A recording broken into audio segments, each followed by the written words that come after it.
welcome you to the ninth lecture of the electrostats in the physics lecture series. And today हम discuss करने वाले हैं कि volt क्या होता है, पोटेंशियल क्या होता है और पोटेंशियल और इलेक्ट्रिक फील्ड में रिलेशन क्या है। फिर बात करेंगे इक्विपोटेंशियल सरफेसेस की और अलग अलग सिस्टम्स में हम पोटेंशियल कैसे कैलकुलेट करते हैं। तो आज का हमारा बेसिक डिस्कशन यही होने वाला है। थोड़ा सा मैं आपको रिकैप दूंगा पोटेंशियल का, जो कि मैंने आज लाइव क्लास में पढ़ा दिया है। फिर भी हम उसको एक बार डिस्कस करेंगे क्योंकि कई स्टूडेंट्स अटेंड नहीं किए थे। तो बेसिकली हम स्टार्ट करने वाले हैं potential. What is potential? What is potential? तो बेसिकली पोटेंशियल होता है पोटेंशियल एनर्जी पर यूनिट और test charge. Potential energy per unit test charge. Lecture 8 में मैंने आपको पोटेंशियल एनर्जी पढ़ा दी थी। जब हमारी फोर्स कंजर्वेटिव नेचर होती है तो उसके पास एक पोटेंशियल एनर्जी होती है। पोटेंशियल एनर्जी को हमेशा हम रेफरेंस पॉइंट से लेते हैं। ये सारी बातें मैंने आपको बताई थी। तो इन सारी बातों के बेसिस पे हम ये चीज़ जानते हैं कि हमारा जो वर्क डन होता है, जो एक्सटर्नल वर्क डन होता है, वही हमारी पोटेंशियल एनर्जी सिस्टम की बढ़ाता घटाता है। तो आपका जो पोटेंशियल V होगा वो होगा delta U by q not या तो minus W by q not. अब ये माइनस W हम क्यों लिख रहे हैं? इस माइनस W को लिखने का मतलब ये है कि हम यहाँ एक्सटर्नली वर्क कर रहे हैं। ठीक है, अब हम समझते हैं पोटेंशियल बेसिकली है क्या। जब आप एक कूलम का चार्ज इन्फिनिटी से किसी पॉइंट पर लाएं इलेक्ट्रिक फील्ड में, तो जो आप कार्य करेंगे वही आपका पोटेंशियल कहलाएगा। I repeat, potential is the work done in bringing a unit positive charge from an infinity to a point in an electric field, uniform electric field. Okay, पर रियलिटी में पोटेंशियल क्या होता है? Potential energy per unit charge. लेकिन reality में potential energy नहीं exist करती है, पोटेंशियल एनर्जी का डिफरेंस एग्जिस्ट करता है, जो कि हम कैलकुलेट करते हैं। पोटेंशियल जैसे कि अगर आप एक मास m को h हाइट तक ले जाओ और मैं पोटेंशियल एनर्जी पूछ लूं तो आप बोलते हो mgh। एक्चुअली mgh क्या है? जब रेफरेंस पॉइंट पे 0 लिया है तब यहाँ पे mgh आया है। तो पोटेंशियल एनर्जी में चेंज कितना आया है? वो आया है mgh माइनस 0। तो बेसिकली mgh क्या है? mgh change in potential energy है। तो उसी हिसाब से हम पोटेंशियल नहीं नाप पाते, हम पोटेंशियल डिफरेंस नापते हैं और हमें मिलता है delta U by q not. तो पोटेंशियल डिफरेंस डेल्टा V क्या है? डेल्टा V ये वो है कि मान लीजिए कि एक इलेक्ट्रिक फील्ड है, उसमें आप A पॉइंट से B पॉइंट तक एक चार्ज को ले जा रहे हो। ठीक है, तो A पॉइंट से B पॉइंट तक एक यूनिट चार्ज को ले जाने में, मतलब एक कूलम पॉजिटिव एक कूलम चार्ज को ले जाने में जो कार्य करना पड़ा आपको, वही आपका होता है पोटेंशियल डिफरेंस। वही आपका होता है पोटेंशियल डिफरेंस।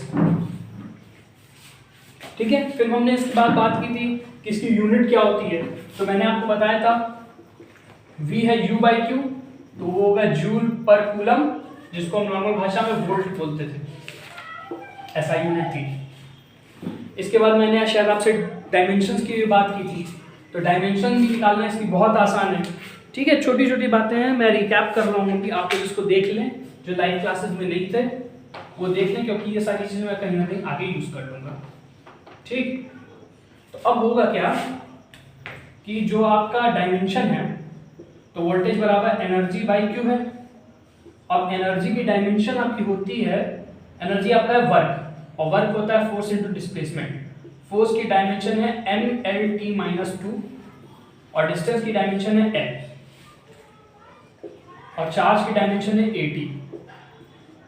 तो डायमेंशन ओवरऑल वोल्ट की है ml square t minus 3 A inverse. ये डायमेंशन है वोल्ट की। ठीक है, आपको याद रखनी चाहिए। अब एक वोल्ट को हम डिफाइन कैसे करेंगे? एक वोल्ट वो पोटेंशियल डिफरेंस है जो कब जनरेट हुआ? जब हम एक यूनिट चार्ज को ले जाएं और एक जूल वर्क करें। ठीक है, या इस तरीके से कह सकते हैं कि यूनिफॉर्म इलेक्ट्रिक फील्ड में जब एक कूलम के चार्ज को एक पॉइंट से दूसरे पॉइंट तक ले जाएं और एक जूल का वर्क हो, तब पोटेंशियल जो आया है वो होता है 1 वोल्ट। ठीक है, बुनियादी बातें हैं ये। दूसरी चीज मुझे आपको ये बताना था कि जो पोटेंशियल होता है, पोटेंशियल एक स्केलर क्वांटिटी है। क्योंकि भैया देखो, एनर्जी स्केलर, चार्ज स्केलर, तो स्केलर बाई स्केलर क्या देता है? स्केलर। वेक्टर बाई स्केलर होगा तो हो सकता है वेक्टर दे, या तो स्केलर, डिपेंड करता है कौन सी क्वांटिटी यूज करना है। तो वोल्टेज इज बेसिकली स्केलर, ठीक है। अब थोड़ा सा हम और चीजों की बात करते हैं इस पे, और इस फॉर्मूले को हम थोड़ा सा और देखते हैं, फिर हम मैं आगे बढ़ूंगा, आपको एक दो सवाल भी इसमें लगवा दूंगा, फिर मैं आगे बढ़ूंगा।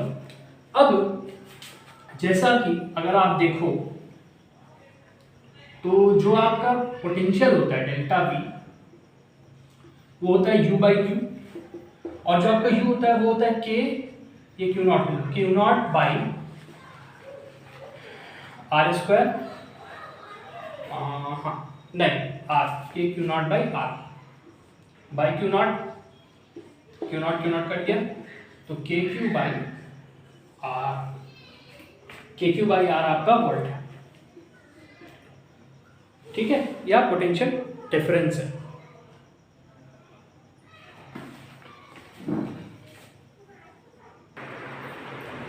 तो बेसिकली V को कैलकुलेट कैसे करेंगे?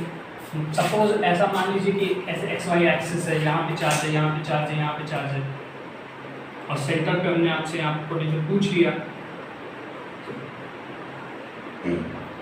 इस चार्ज की दूरी R1 है, इस चार्ज की R2 है, इस चार्ज की R3 की वैल्यू Q1 है, Q2 है, Q3, ऐसे n number of charges Rn distance तक हैं। तो जो आपका पोटेंशियल होगा वो अलजेब्रिक सम होगा। Algebraic sum in the sense हर पोटेंशियल साइन के साथ, ठीक है, हर पोटेंशियल साइन के साथ। तो अगर हम इसको लिखें तो हम लिखेंगे के Q1 बाई R1 प्लस के Q2 बाई R2 प्लस के Q3 by R3 up to के Q1 बाई Rn तक। अब के कॉमन कर लें तो हमें मिलेगा Q1 by R1 plus Q2 by R2 plus Q3 by R3 up to n terms. या तो हम लिख सकते हैं potential is equals to summation के समेशन i 0 से n तक Qi बाई Ri। एक छोटा सा फॉर्मूला इस n नंबर ऑफ चार्जेस की वजह से पोटेंशियल फाइंड, ठीक है। अब ये तो फॉर्मूला हो गया और थ्योरी हो गई। क्वेश्चन कैसे लगेगा आपका मेन कंसर्न तो यही होता है हमेशा। तो आप कॉन्सेप्ट सीखो, जो मैंने आपको कॉन्सेप्ट सिखाया है उन्हीं को यूज करके क्वेश्चन बनाएंगे, ठीक है। जैसे कि मैंने आज जो लाइव क्लासेस में क्वेश्चन कराए थे, मैं आपको उसमें से एक क्वेश्चन बहुत अच्छा क्वेश्चन आपको देता हूँ, देखिएगा मजा आएगा। मान लीजिए कि स्क्वायर है, मान लीजिए कि स्क्वायर है और ये सेंटर पॉइंट है। स्क्वायर की साइड है ए, स्क्वायर की साइड है ए, हर एक साइड पे चार्ज रखा है Q।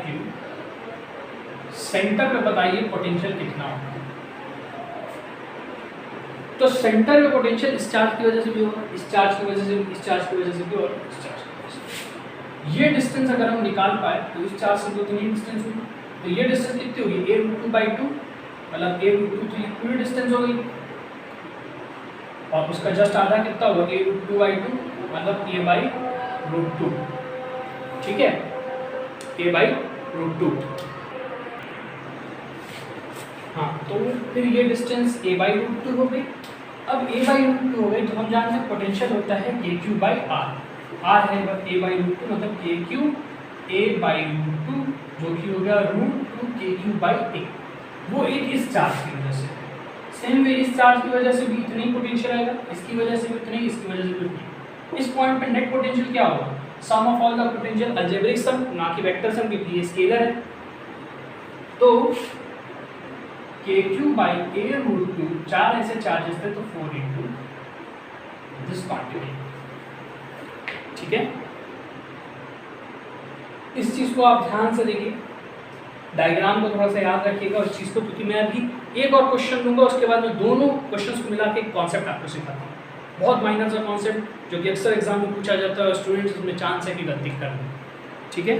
तो आप इसको थोड़ा सा देखिए, ठीक है। अब हम आते हैं अगला क्वेश्चन बहुत ही मिलता जुलता है, बहुत ज़्यादा चेंज नहीं करूँगा मैं। अगले क्वेश्चन में बस मैं चार्ज में थोड़ा सा चेंज करने वाला हूँ। जब मैं थोड़ा सा बोलता हूँ तो आप लोग को लगता होगा कि मैं बहुत ज़्यादा चेंज करूँगा, एक्चुअली बहुत ज़्यादा चेंज नहीं है। हाँ, आंसर बिल्कुल पूरा चेंज हो जाएगा, और क्वेश्चन डायग्राम वाइज बहुत ज़्यादा तो चेंज हो रहा है, -q और यहाँ पे q चल रहा है, ठीक है, डिस्टेंस a है। अब देखिए अभी भी सारा चीज़ सेम है, सब कुछ सेम है। मैं आपसे सेंटर पॉइंट पे पोटेंशियल पूछ रहा हूँ, ठीक है, यहाँ -q है, यहाँ -q है, यहाँ पे +q है, यहाँ पे +q। तो अब अगर आप सेंटर पॉइंट पे पोटेंशियल निकालना चाहेंगे तो इस q की वजह से पोटेंशियल कितना आ रहा था, पिछले वाले क्वेश्चन में kq/√2/a इतना ही आ रहा था, इसकी वजह से भी kq√2/a, -q की वजह से इस पॉइंट पे पोटेंशियल आएगा k-q√2/a और इस -q की वजह से k-q√2/a। सबको जोड़ेंगे तो आपका नेट पोटेंशियल आ जाएगा 0। सबको जोड़ेंगे तो आपका नेट पोटेंशियल आ जाएगा 0। पिछले वाले में नेट पोटेंशियल कितना आ रहा था, 4 × kq√2/a। अब मेरा एक बहुत सिंपल सा सवाल, दोनों डायग्राम को बहुत ही अच्छे से एनालाइज कीजिएगा, मैं दोनों बना दे रहा हूँ, फिर आप मुझे बताइएगा कि मेरी जो मैं दो स्टेटमेंट्स दे रहा हूँ उन दोनों में से कौन सी स्टेटमेंट सही है।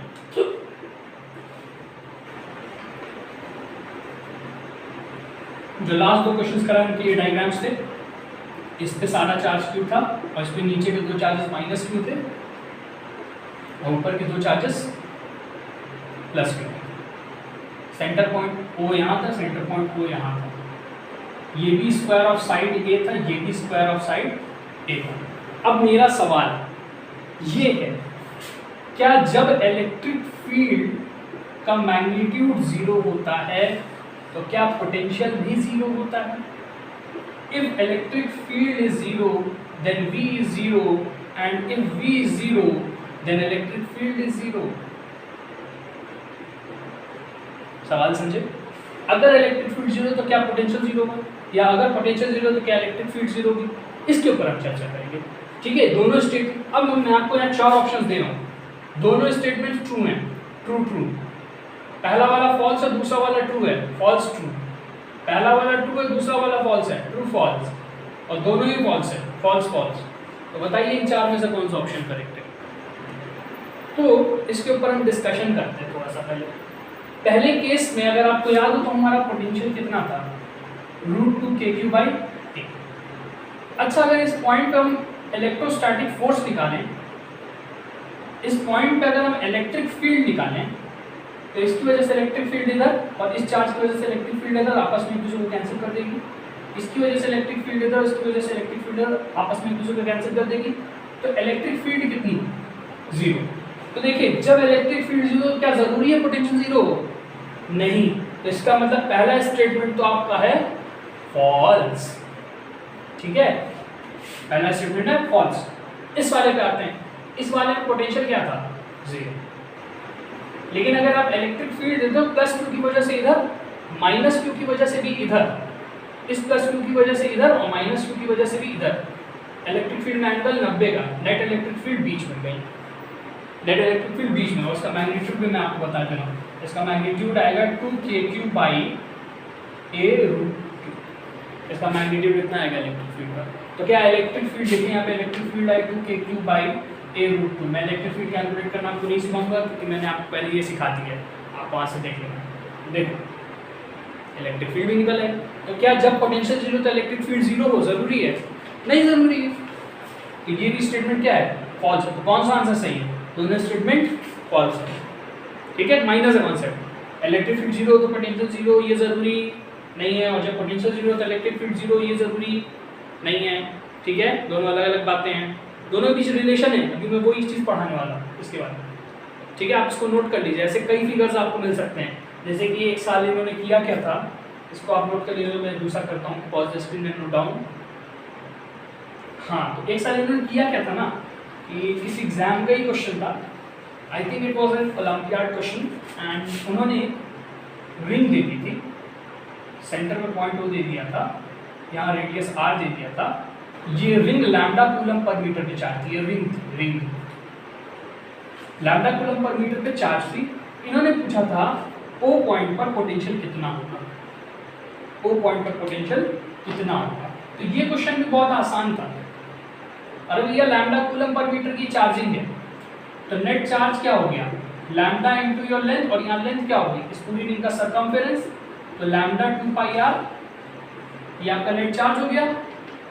वोल्ट क्या होता है के क्यू बाई आर होता है, k lambda 2 pi r by r, r r cancel हो गया, के की वैल्यू 1/4 पाई एप्सिलॉन नॉट, तो lambda 2 pi by 4 pi epsilon naught, यहाँ बचा 2, तो मेरे हिसाब से answer lambda by 2 epsilon naught आया था। ठीक है, लैम्डा बाई 2 एप्सिलॉन नॉट, एक चार्जिंग की वजह से। ऐसे कई सवाल बन सकते हैं। हाँ, कुछ जगह पे इंटीग्रेशन का रोल लगता है। एक सवाल रॉड वाला आया था ऐसा, मैंने जो आपको लाइव क्लास में करवाया था। तो जैसा कि मैं आपको बता रहा था कि सर्कल वाली प्रॉब्लम थी, सर्कल वाली के अलावा कई और प्रॉब्लम्स आती है। जब 3D में बढ़ते हैं तो इसका और भी बहुत ज़्यादा स्कोप है। 3D में और भी कई प्रॉब्लम्स बन जाती हैं जो कि आपसे अक्सर कॉम्पिटिशन में और जनरली पूछ ली जाती है। अब हम आज का डिस्कशन चालू करते हैं कि आज मैं आपको क्या पढ़ाने वाला हूँ, आज मैं आपको क्या पढ़ाने वाला हूँ। ठीक है, तो पूरा इलेक्ट्रोस्टैट्स रिवाइज करके अगर आप ये चीज़ देख रहे हैं तो बहुत अच्छी बात है। रिवाइज नहीं कर रहे हैं तो भी कोई दिक्कत नहीं, क्योंकि मैं आपको सिखा दूंगा वो सारी चीज़ें। तो फिर उसके बाद हम देखते हैं initial potential energy minus initial final potential energy. मतलब जो पोटेंशियल एनर्जी का चेंज होता है वो बेसिकली होता है एक्सटर्नल वर्क, नेगेटिव वर्क। हम काम कर रहे हैं इसलिए नेगेटिव साइन लगाना जरूरी है। एक्सटर्नल वर्क क्या होता है? वर्क होता है बेसिकली फोर्स और डिस्प्लेसमेंट का प्रोडक्ट। अब प्रोडक्ट होते हैं दो तरीके के, डॉट और क्रॉस। वेक्टर की बात करते हैं क्योंकि फोर्स भी वेक्टर और डिस्प्लेसमेंट भी वेक्टर। वर्क लेकिन क्या है? वर्क है स्केलर। तो दो वेक्टर का ऐसा प्रोडक्ट जो कि स्केलर वो होता है डॉट प्रोडक्ट। और जब हम दो क्वांटिटीज का डॉट प्रोडक्ट करते हैं तो उसका रिजल्ट होता है ए बी कॉस थीटा। तो यहाँ निकलना चाहिए F D cos theta, where theta is an angle between F and D.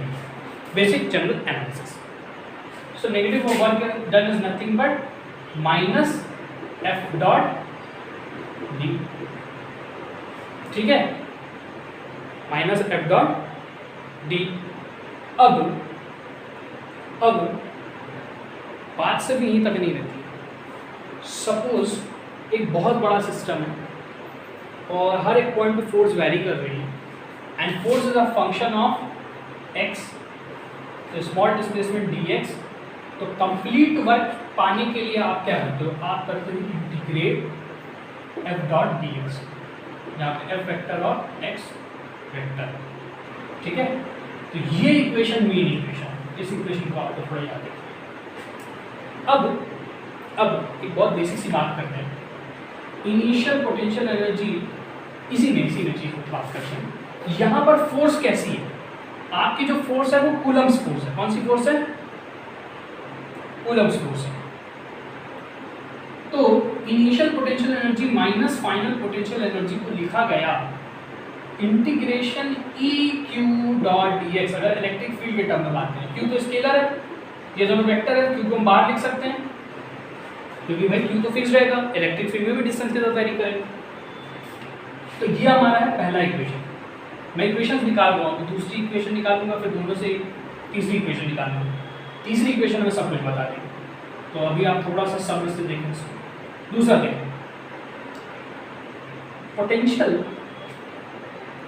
Energy जो होती है पर यूनिट चार्ज, वो आपका होता है चेंज इन, वो होता है आपका पोटेंशियल डिफरेंस। तो अगर बेसिक बात करें तो U I minus U F by Q आपका रहा होगा वी आई माइनस वी एफ, जिसको हम लिख सकते हैं U I minus U F आपका क्या रहा, वो रहा होगा V I minus V F into your charge Q. दूसरी इक्वेशन, यहाँ माइनस साइन में भूल गया, माइनस साइन लगा लीजिए। पहली इक्वेशन और दूसरी इक्वेशन को आप थोड़ा सा कंपेयर करके देखें। अगर आप इन दोनों को कंपेयर करेंगे, अगर आप पहली दूसरी को कंपेयर करेंगे तो तीसरी इक्वेशन निकल के आएगी q integration E d x, E dot D x minus q integration E dot D x बराबर वी आई minus V f dot q. Charge को दोनों साइड से इरेज कर सकते हैं, तो यहाँ मिला minus E dot D x बराबर वी आई माइनस वी एफ।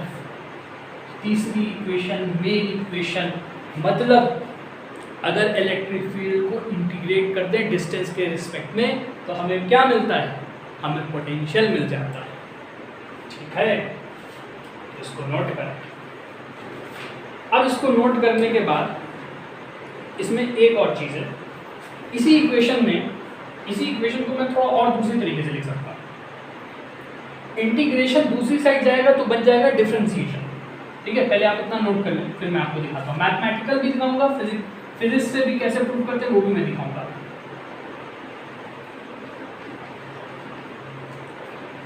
इंटीग्रेशन दूसरी साइड गया तो बन गया डिफरेंशिएशन। तो ई डॉट डी एक्स बराबर डी वी या ई बराबर minus D V by D x.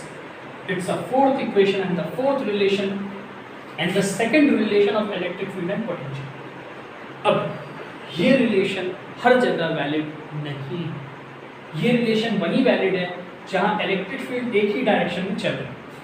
ठीक है, आप सपोज करिए कि आप किसी ऐसे सिस्टम में हैं जहां पर आपकी इलेक्ट्रिक फील्ड z एक्सिस पे भी है, y एक्सिस पे भी है और x एक्सिस में भी है और डिस्टेंस के साथ तीनों एक्सिस में अलग अलग तरीके से वैरी कर रही है। तो सेम इक्वेशन आपका वेक्टर फॉर्म में हो जाता है, ये तो स्केलर है, सेम इक्वेशन आपका वेक्टर फॉर्म में हो जाता है minus D V by D X I cap del हो जाएगा। अब डी नहीं लिख सकते क्योंकि सिर्फ एक टर्म में डिफरेंशिएशन नहीं चल रहा, डिफरेंशिएशन x में अलग चल रहा, y में अलग और z में अलग, तो इसलिए हम पार्शियल डिफरेंशिएशन लिख सकते हैं। तो minus del V by del X I cap minus del V by del Y J cap minus del V by del Z k cap, and this is the prime equation which governs the relation between the electric field and the potential। मतलब change in potential in any of the axis का vector gives you the electric field। ठीक है, dv by dx scalar था, I इस direction में, फिर dv by dy इस direction में था और dv by z इस डायरेक्शन में था।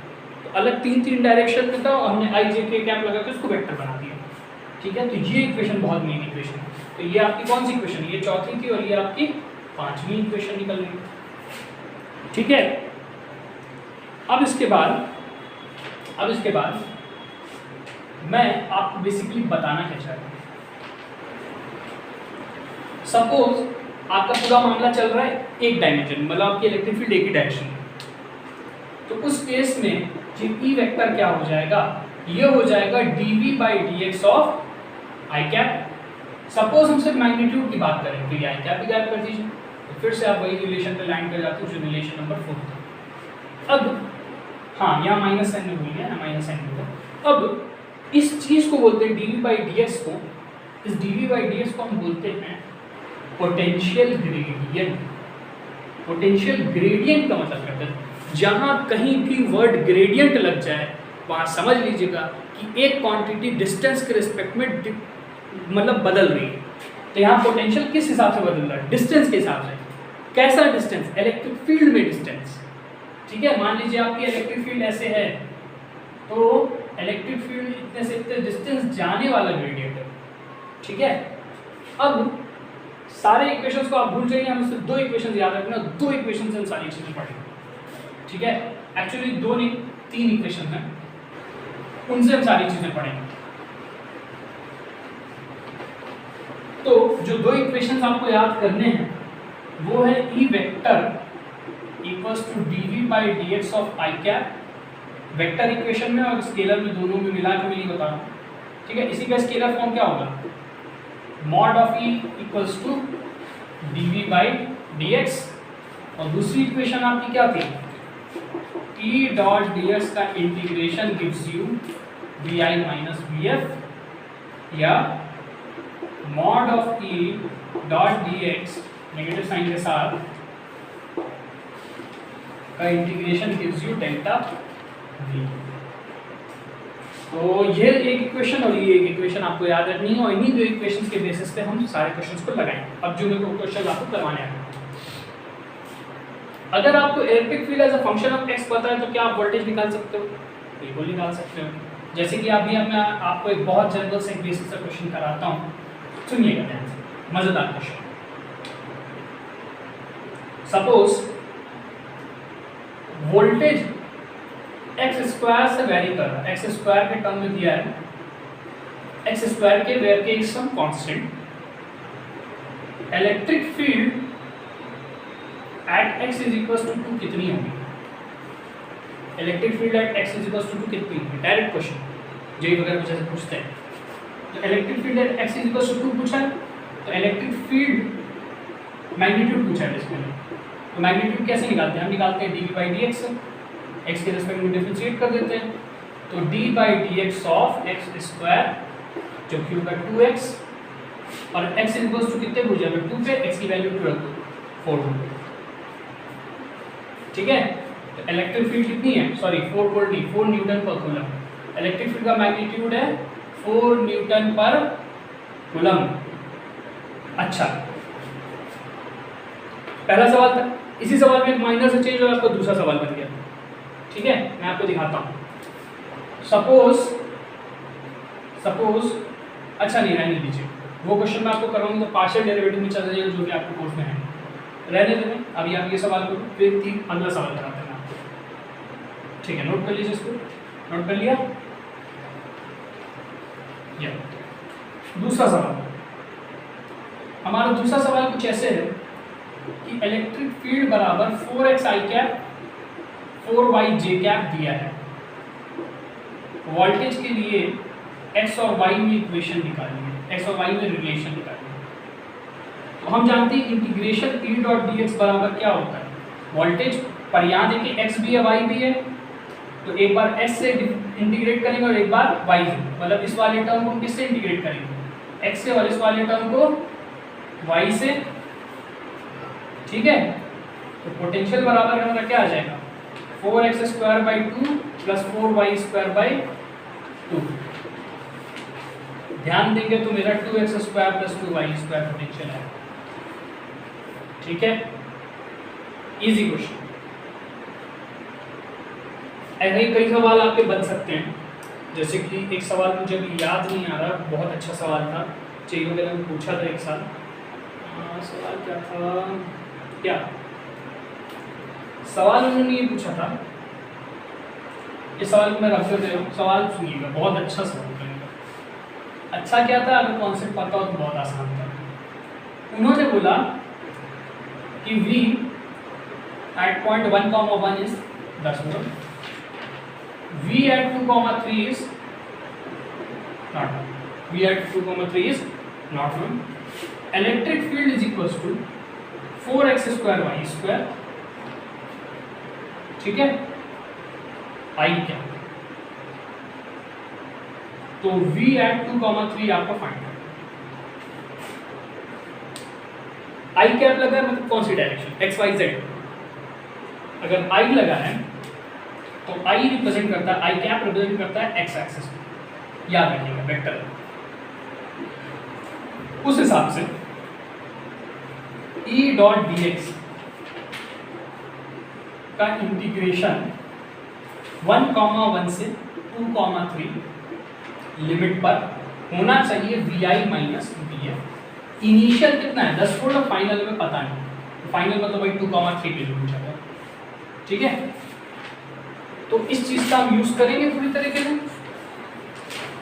अब देखिए इलेक्ट्रिक फील्ड है 4x स्क्वायर y स्क्वायर, और हम बोल रहे हैं कि इलेक्ट्रिक फील्ड की डायरेक्शन x है, तो y का कोई मतलब नहीं है, मतलब y को बाहर निकाल सकते हैं और इसको इंटीग्रेशन में रख सकते हैं, और लिमिट, लेकिन लिमिट पूरे पे लगाएंगे, ठीक, बराबर 10 माइनस वी फाइनल।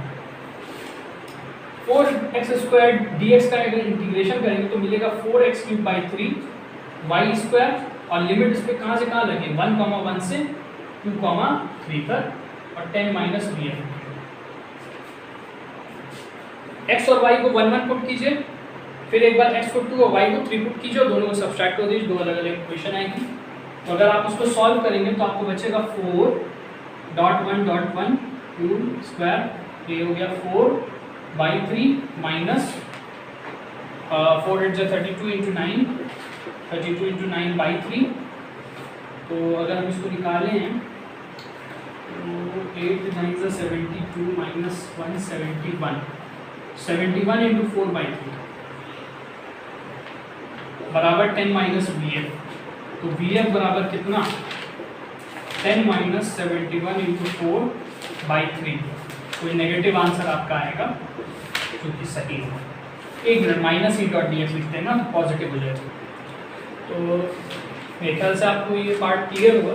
तो इसका आंसर नेगेटिव आएगा, बाद में minus E dot D x लगा उसको पॉजिटिव कर लेंगे। अब हमारा नेक्स्ट टॉपिक जो है वो आपका है इक्विपोटेंशियल सरफेस।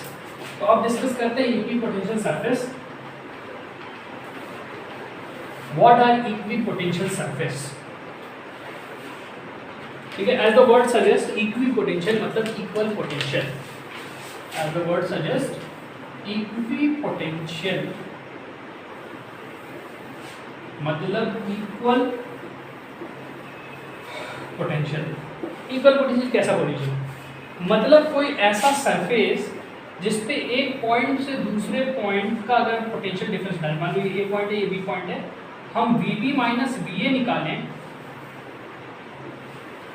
और वो जीरो है, मतलब इसको कोई भी कहीं भी ए और बी ले लें और उस पर हम V B minus V A निकालें तो ए जीरो आए, तो ऐसे सरफेस को बोलते हैं इक्विपोटेंशियल सरफेस।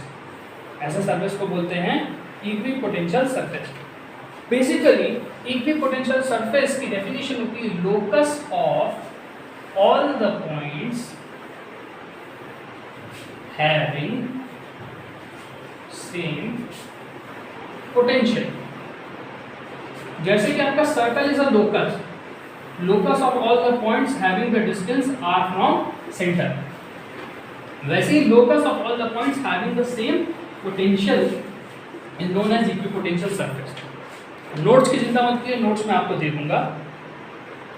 अब इक्विपोटेंशियल सरफेसेस आप बेसिकली होते क्या, कितने टाइप के होते हैं, हम वो सारी चीज़ें डिस्कस करेंगे। उन सारी चीज़ों को डिस्कस करने से पहले एक बात हमें थोड़ी सी डिस्कस कर लेनी चाहिए इक्विपोटेंशियल की हेडिंग के अंडर ही, कि हम डायरेक्शन ऑफ वोल्टेज का साइन कन्वेंशन क्या होता है। सपोज आपकी इलेक्ट्रिक फील्ड ऐसे चल रही है तो इसका मतलब यहाँ पे हायर पोटेंशियल रहा होगा और यहाँ पे लोअर पोटेंशियल रहा होगा। अगर हम यहाँ एक पॉइंट ए ले लें, यहाँ एक पॉइंट बी ले लें, तो वी ए हायर होगा वी बी से, मतलब A will be at the higher potential than B. ठीक है, इसके ऊपर एक क्वेश्चन भी बहुत अच्छा है, कहिए तो मैं आपको करा देता हूँ। बहुत ही अच्छा क्वेश्चन, बहुत ही बेसिक सा क्वेश्चन। ऐसे आपकी रीजन में यूनिफॉर्म इलेक्ट्रिक फील्ड दी है, 3 पॉइंट दे दिया इलेक्ट्रिक फील्ड में मैंने आपको ए बी सी। ठीक है, और मैंने बता दिया कि ए बी सी ऐसे हैं कि वो एक इक्विलैटरल ट्राइंगल फॉर्म कर लें जिसका साइड ए है। इलेक्ट्रिक फील्ड कांस्टेंट है आपकी, मैंने ये भी बता दिया। मुझे V A minus B B बताइए, V B minus B C बताइए और B C minus B A बताइए। अच्छा, V A minus B B मतलब कैसे, ऐसे चले, इलेक्ट्रिक फील्ड के अलॉन्ग चले, तो v तो होता है ई dot D cos theta, theta भैया 0 तो ये गायब, electric field constant E not है और डी आपका ए डिस्टेंस है, तो ई नॉट ए हो गया आपका आंसर। पहला आंसर तो आपका है ई नॉट ए। दूसरा देखिए, आप बी से सी गए तो इलेक्ट्रिक फील्ड ऐसे थी और ये मूव आप ऐसे कर रहे हैं, तो बीच का एंगल कितना 120 डिग्री, बीच का एंगल 120 डिग्री, तो पोटेंशियल आया आपका ई डॉट डी कॉस 120 डिग्री। ठीक है, जो कि आपका होगा ई नॉट ए कॉस 120 डिग्री होगा माइनस हाफ, तो minus E not a by 2।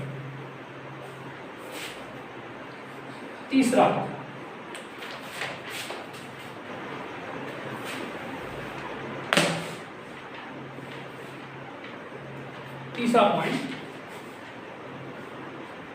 VC minus B आपसे पूछा था, मतलब आप C से जा रहे हो, मतलब आप ऐसे जा रहे हो, इलेक्ट्रिक फील्ड ऐसे है, आप जा ऐसे रहो, तो फिर भी एंगल कितने का 120 डिग्री का, तो बना कितना ई नॉट ए कॉस 120 डिग्री, मतलब ई नॉट ए बाई 2 माइनस 1। और ये दोनों ट्रू भी है क्योंकि जो B है वो हायर पोटेंशियल के C से दिख रहा है, भाई B आगे है C पीछे, तो जब हायर से लोअर की तरफ जाएंगे तो एक्सटर्नल वर्क लगेगा और नेगेटिव साइन आ जाएगा। ठीक है, तो अब हम बात करते हैं इक्विपोटेंशियल सरफेसेस। ये एक छोटा सा क्वेश्चन था जो मैं डिस्कस करना चाह रहा था।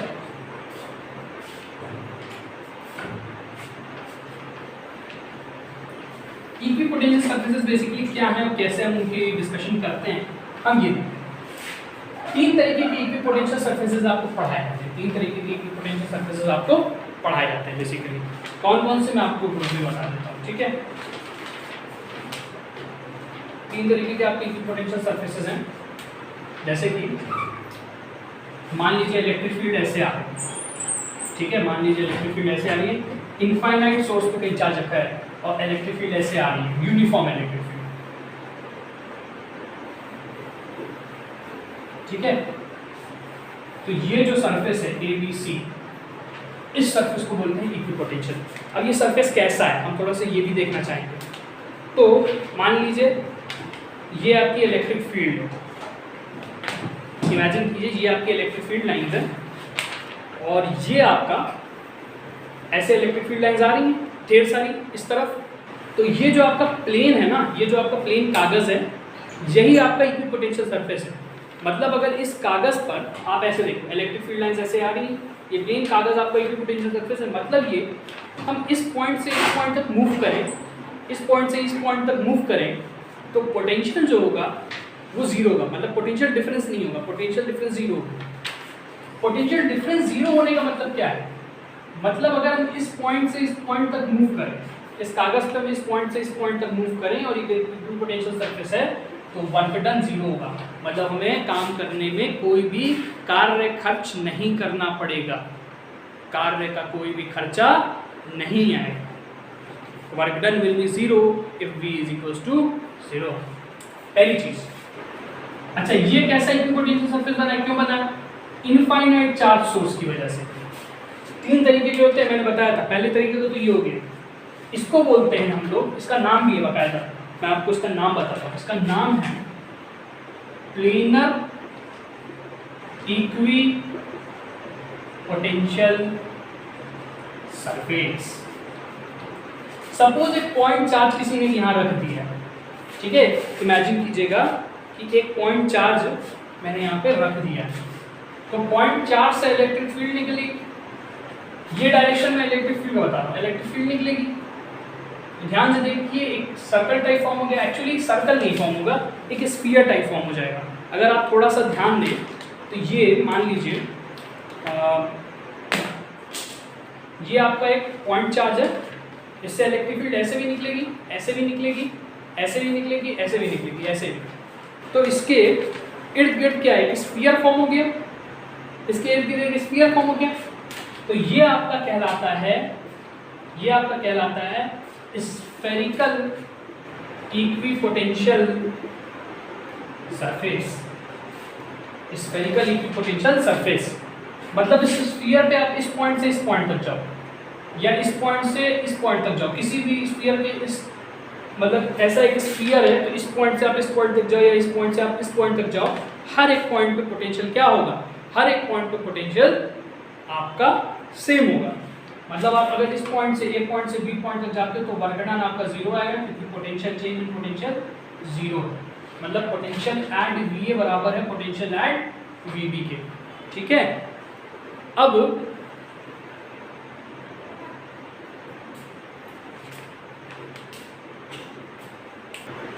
इसको हम थोड़ा सा स्फेरिकल को और अच्छे से समझते हैं। तीसरी तरीके का सरफेस भी हम पढ़ लेते हैं, ठीक है।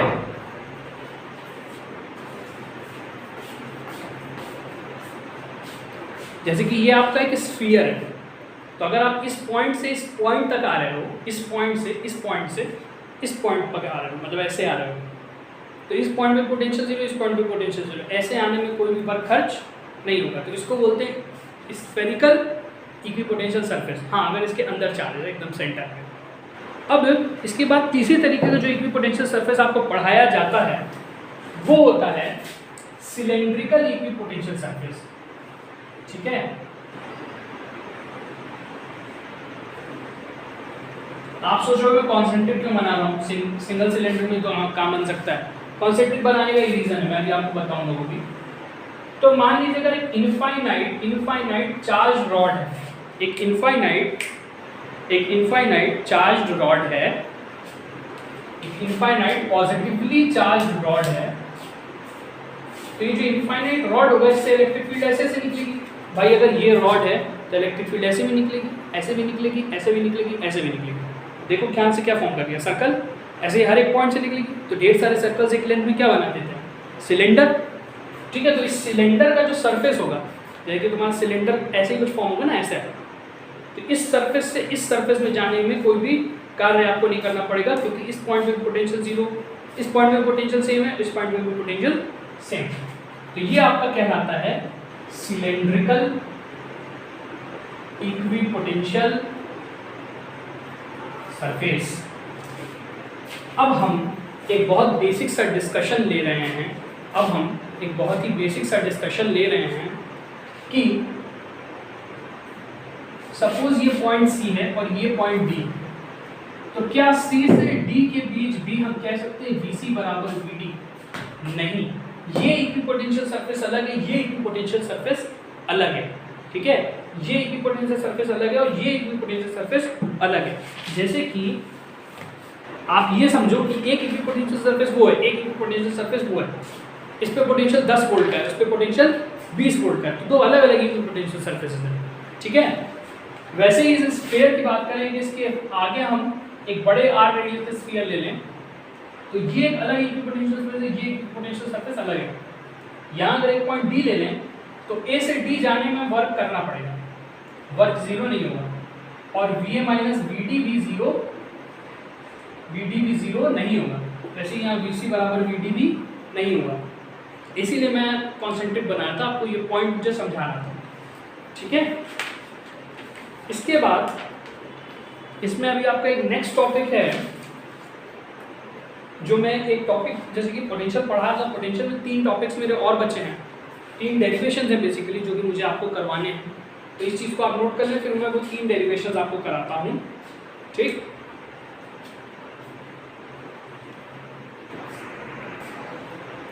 तो हम एक अगली चीज़ डिस्कस करते हैं, potential due to electric dipole on axial position. Electric dipole के बारे में मैंने आई थिंक आपको लेक्चर 6 या 5 में बताया है।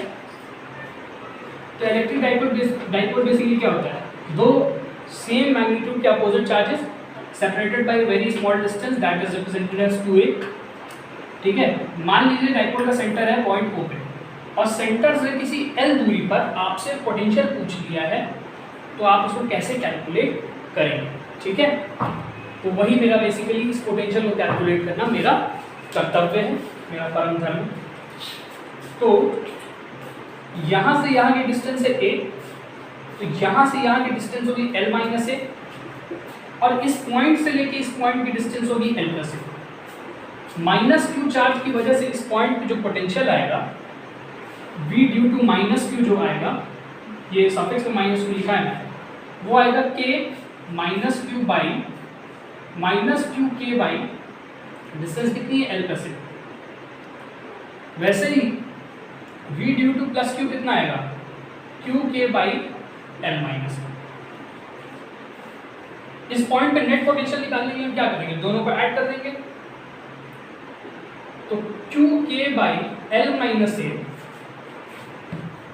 Minus QK by L plus a बराबर होगा QK 2a by L square minus a square. ये आपका पोटेंशियल का इक्वेशन है।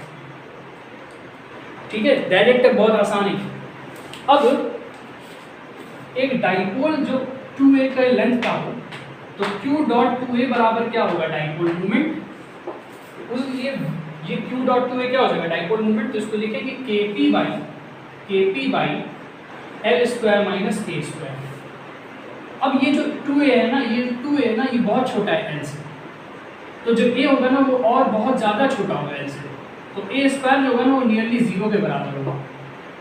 a स्क्वायर जो होगा वो नियरली 0 के बराबर होगा। तो इसी वजह से हम a स्क्वायर को यहाँ से हटा सकते हैं। तो हमारी इक्वेशन क्या आ गई, हमारी इक्वेशन जो वोल्टेज आया है वो आया है KP बाई L स्क्वायर। ठीक है, KP बाई L स्क्वायर। ये कौन सी पोजीशन से, एक्सियल पोजीशन से। मतलब अगर आपका डाइपोल ऐसे, ठीक है, ये सफ़ेद वाला मान लीजिए प्लस Q है, ये काला वाला माइनस Q, तो इस डिस्टेंस पे, और ये मान लीजिए ये एल डिस्टेंस है, यहाँ सेंटर से उठा रहे हैं एल डिस्टेंस पे, इस पॉइंट पर हमसे वोल्टेज पूछा तो ये वोल्टेज इतना आएगा। ठीक है, तो pause the screen and note down, else you can note down from the notes, I will send you the notes also. और जो लोग मतलब ये क्लासेस नहीं ज्वाइन किए वो लोग ये लेक्चर्स ही देख लें चीज़ों को। डीपीपीज मैं आपको इस पर भेजूंगा, डीपीपीज आपको सॉल्व भी करनी है।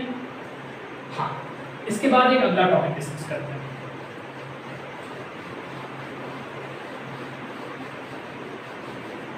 अगला टॉपिक है potential due to dipole on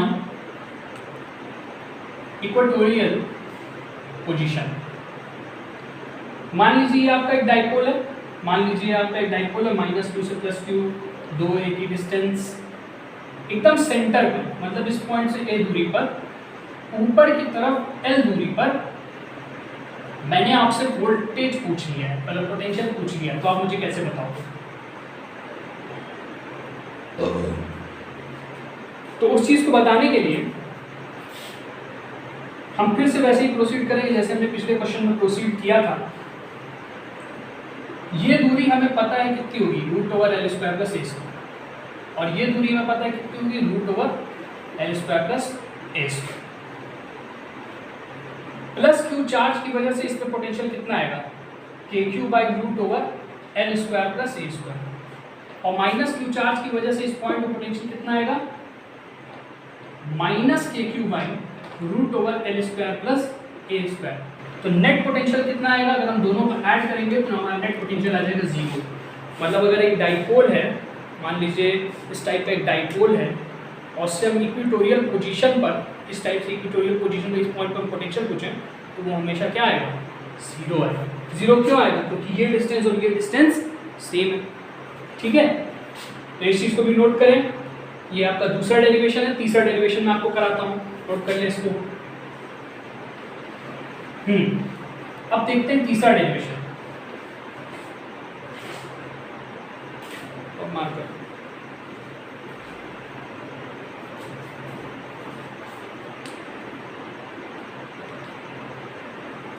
तीसरा डेरिवेशन है पोटेंशियल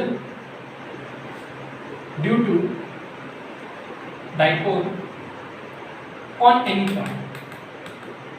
मतलब अभी भी एक्सियली इक्वेटोरियली कोई भी जगह पॉइंट लेना है। ये आपका एक डाइपोल है q -q से, और सपोज 2a डिस्टेंस का है, और ये डिस्टेंस a है। हमेशा डाइपोल की डायरेक्शन किधर से किधर होती है, माइनस नेगेटिव से पॉजिटिव की तरफ। तो डाइपोल का डायरेक्शन कुछ ऐसा होगा। सपोज इस पॉइंट पर मैंने आपसे पोटेंशियल पूछ लिया, तो इस पॉइंट की दूरी ऐसे कुछ होगी, और ये थीटा एंगल होगा।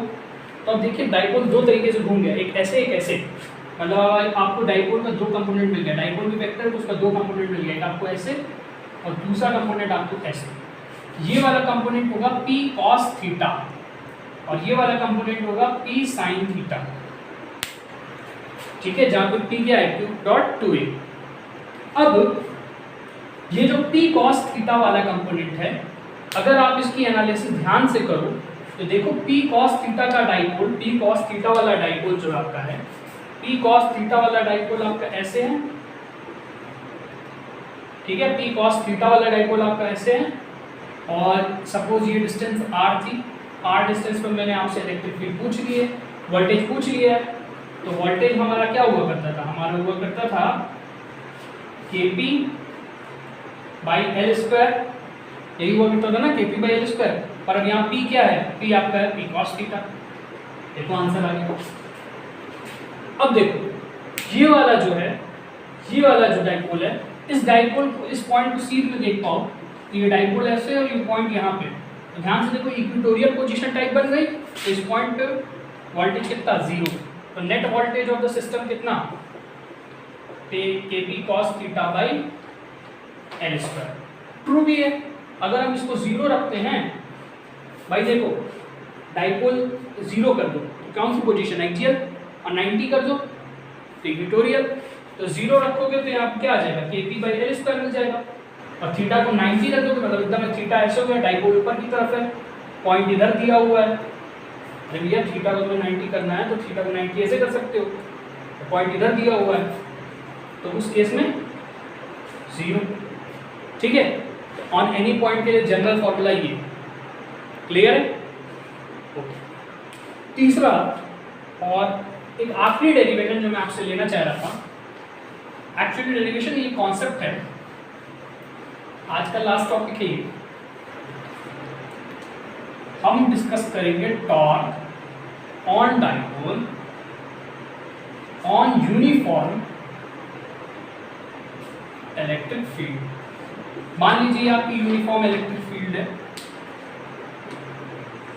मान लीजिए ये आपकी यूनिफॉर्म इलेक्ट्रिक फील्ड है।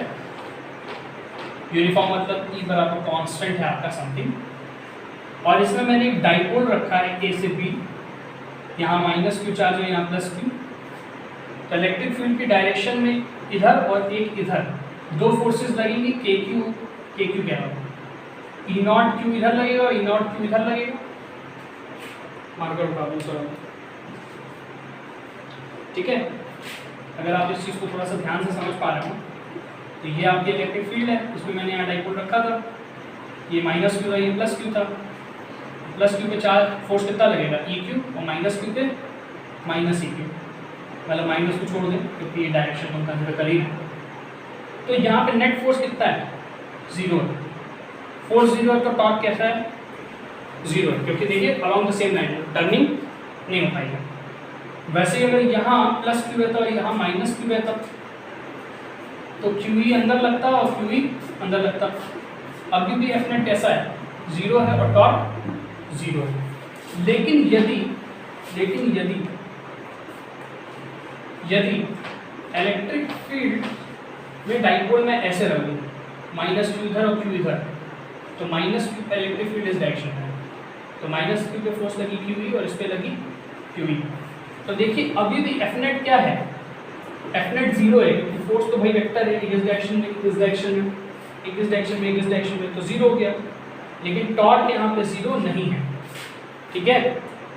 टॉर्क यहाँ पे 0 नहीं है, और टॉर्क आपका होता है पी ई साइन थीटा, या होता है P vector cross E vector, या होता है minus E vector cross E vector. इसका डिटेल डेरिवेशन मैंने नोट्स में दे दिया है, वहाँ से देखिए, ठीक है? इसके अलावा अगर आपको कोई भी डाउट हो, डाउट सेशन में आप पूछ सकते हैं।